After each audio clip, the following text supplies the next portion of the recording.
We have a addiction crisis in the 5th District of Virginia. We have an opioid crisis in the 5th District. But my question to you, my first question to you is, you spend your lives dealing with recovery. How does one approach recovery successfully? What do you do? Well, my personal experience is I didn't approach recovery, it approached me. I tried to access recovery for 13 years in and out of programs and support groups.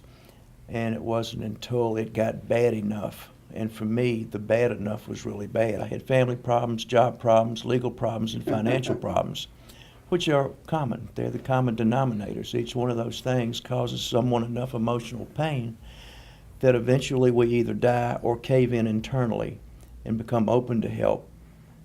We begin to have some sense of hope, and hope is the key ingredient. And there has to be a vehicle that will present hope or provide hope. And that's what we do here at Roads to Recovery.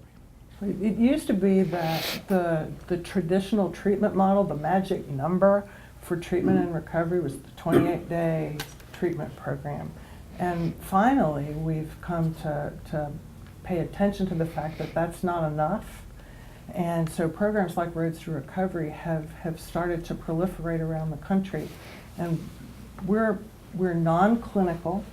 You heard the team members introduce themselves here. All of us are either in personal recovery or in family recovery ourselves. And so one of the things that we really emphasize is sticking with people.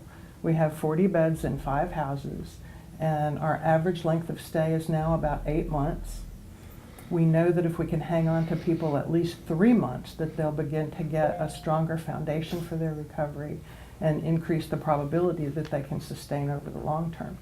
You know, I live in a house with, 9 other guys, and we're all supportive of each other. We all go to meetings together. We talk about it around the house. I didn't think that was possible. I didn't think I could live a normal life outside of constant kind of supervision. We're not bad people trying to get good. We're sick people trying to get well. And that has been the perception for years, that we were a bunch of bad people. If you're in recovery, you're trying to become a good person versus a sick person trying to heal and get well. There's a lot of talk in Washington about funds being available for this crisis. Even in the latest budget discussion, it's come up. Billions of dollars will be available for this. How should those billions be spent? If I were a politician and I was collecting this data or talking to us, we're talking a lot about the problem and the solution. We're doing that down here. But the side effects of recovering people re-entering the workforce and going back to work has economic value across the board.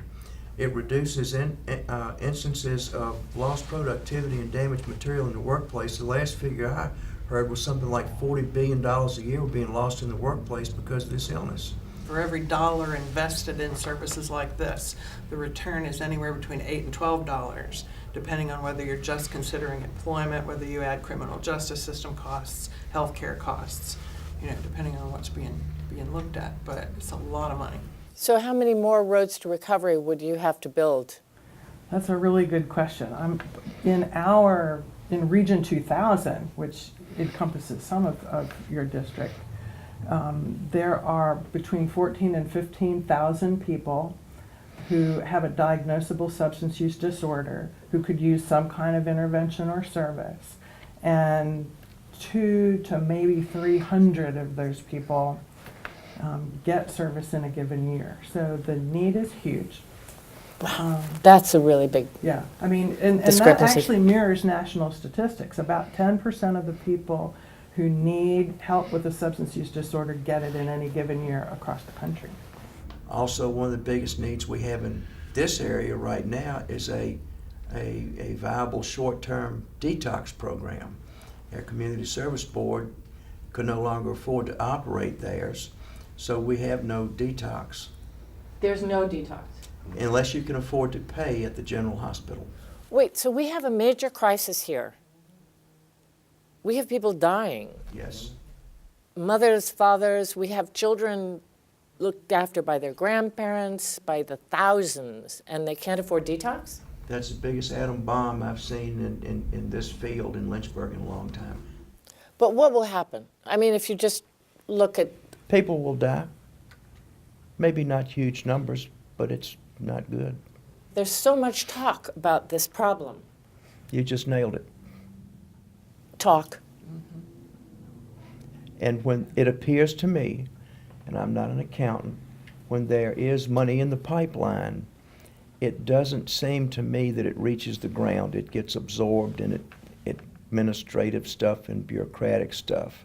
I'm not convinced that the lion's share of it really hits the ground. Okay, how do we change that? How do we make sure it hits the ground? You do that. Okay. I will do that. That's your platform. You can make a difference if you want to. That's it. That's absolutely right. That's absolutely right. And I do want to.